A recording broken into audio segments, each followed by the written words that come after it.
दावागुरियाव क'क्राझार जिल्ला अल बड' एक्स भलन्टियार फर्स अर्गानाइजेशननि मावफुं मेल खुंफुंदों।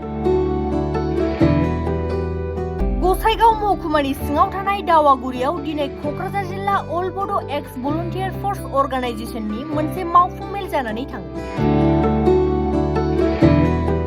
हाबाफारि बायदियै गिबियाव आफादनि फिरफिला बिरहोनाय, बड'फा उपेन्द्रनाथ ब्रह्मनि सावगारियाव बिबार बावनाय बायदिजों हाबाफारिया जागायजेनो। बेनि उनाव क'क्राझार जिल्ला अल बड' एक्स भलन्टियार फर्स अर्गानाइजेशननि आफादगिरि निबारन बसुमतारीनि मासि सामलायनायाव मावफुं मेलखौ जागायनाय जायो। दिनैनि बे मावफुं मेलनि गेजेरजों गसाइगाव दख'रा अल बड' एक्स भलन्टियार फर्स अर्गानाइजेशनखौ गोदानै दाफामफिननानै लानाय जायो। गोदानै दाफामफिननाय बे कमिटियाव आफादगिरि महरै मनेस्वर नार्जारी आरो गाहाय नेहाथारि महरै मनज कुमार बसुमतारी बिथांमोनखौ सायख'यो। लोगोसे बे मावफुं मेलनि गेजेरजों दिनै क'क्राझार जिल्ला अल बड' एक्स भलन्टियार फर्स अर्गानाइजेशना बड'फानि सिमां आलादा रायजो बड'लेण्डखौ जाफुंहोनो हायागौमानि सोमावसारबाय थानायनि थांखि लाबाय होननानै आफादगिरि निबारन बसुमतारीया फोरमायो। नोंथांमोना आरो जोङो डिस्ट्रिक्ट अल आसाम अल बड' एक्स भलन्टियार फर्स क'क्राझार डिस्ट्रिक्टनिफ्राय आङो दिनै आफादगिरि हिसाबै आङो गावखौनो गोग्गानाय मोनदों। मानो होननानै बुङोबा जोङो बडिखौ फुल फ्लेजेड दाखांनायनि परे अभारटेकिं लानायनि परे जोंनि फार्स्ट एजुकेटिभ मिटिं डिस्ट्रिक्टनिखौ जोङो दावगारिनि बे कालचारेल कमप्लेक्सआव जों दिनै खुंनो हाबाय। आरो बे हाबाफारियानो जाबाय दिनै जोंना बिसेसकरि एजुकेटिभ मिटिंखौ खालामखांनायनि परे फुल फ्लेजेड गसाइगाव आन्चलिक कमिटि फुल फ्लेजेड आन्चलिक कमिटि एक्स अल बड' एक्स भलन्टियार फर्सनि मोनसे आबुं मोनसे कमिटिखौ जों दाना लानो हाबाय। आरो दासिमबो जोंनि मिटिङा जोबाखै, जोङो सोलिगासिनो दं।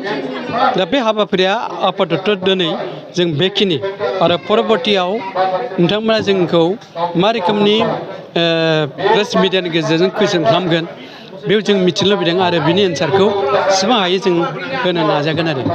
एक्जिकिउटिभ मिटिङाव मा मा सावरायनो जादों आरो उननि समाव माबोरै हाबा मावनो थांखि लादों अर्गानाइजेसन? एक्सुवेलि जोङो दिनै पार्टिकुलारलि बे मिटिंनि गेजेरजों आरो बे फर दा फार्स्ट टाइम एजुकेटिभ मिटिं जों बेवहाय एभ्रि नुक एन्ड कर्नारनि जे इस्युफोर बेखौ जों सावरायदों। आरो फर दा first time district executive meeting हिसाबै जोङो बेयाव एलाबरेटलि जदिव जोङो प्रस्टिंफोरखौ लानो हायाखैबाबो जोङो परबर्ती समाव जोंनि एजेन्डाफोरखौ जों माबोरै लानो हागोन आरो क'अपारेटिभ स्कुलाव जों मावलायनो हागोन आरो जोंनि हाबाफारिखौ जों बोरै सुफुंनो हागोन आरो फाइनान्सियेल साइडखौ जों बोरै कभार खालामनो हागोन बेनि एसे थुलमुल रायलायनाय जादों। आरो बिसेसकरि जोङो फाइनान्सियेल प्रब्लेमाव जोङो खोब इनडेप्टेड बादि जुरुला जोङो दुरबल, गतिके जोङो एसेबाबो जों सावरायदों जोंनि फाइनान्सियेल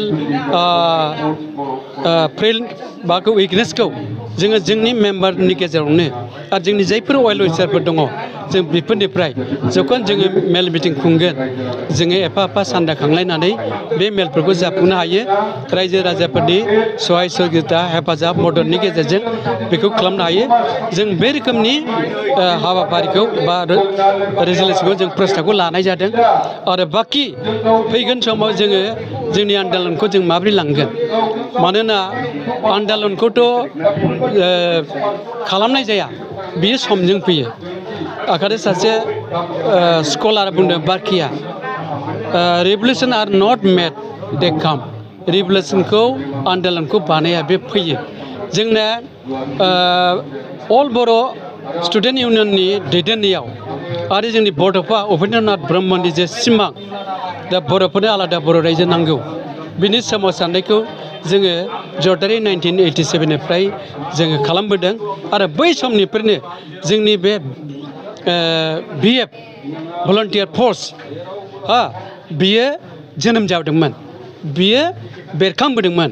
दा बे जोंना बड'फा उपेन्द्रनाथ ब्रह्मनि सिमांखौ जाफुङागौमानि, बे बड'लेण्डआ जोंनि माबायाव जागौमानि भलन्टियार फर्सफ्रा खुनु कमप्रमाइज गैया, जिरायनानै थानाङा।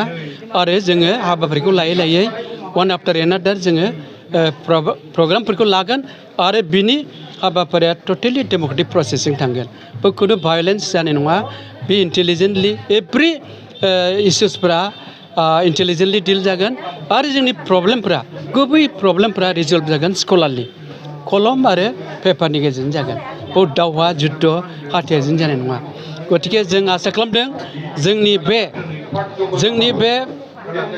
बादि हा दै बिनिफ्राय प्राकृतिक जोंनि हाजो हाला बिफां लाइफां दंफां लाइफां जेनाखि सम्पद रिसर्स जोंनि हा बेफोरखौ रैखा खालामनो थाखाय बे भलन्टियार फर्सआ दिनै डिटारमाइन आरो जों बेखौ रैखा खालामनायजों लोगोसे बे हायावनो जों बड'लेण्डखौ जाफुंनो हागौमानि जोंनि आन्दलना बे मुभिं फरवार्ड कनसिस्टेन्टलि जाबाय थागोन रायजो राजाफोरनि हेफाजाबाव आरो बे हाबाफारियाव संग्रामाव जों खुनु भायलेन्स एटिटिउडजों जों खालामनाय नङा बिनि माबाया जागोन इन्टेलिजेन्टलि एन्ड स्कलारलि पेपार एन्ड पेननि गेजेरजों जागोन बेखिनिखौ जों एसे थुलमुल सावरायनाय जादों आरो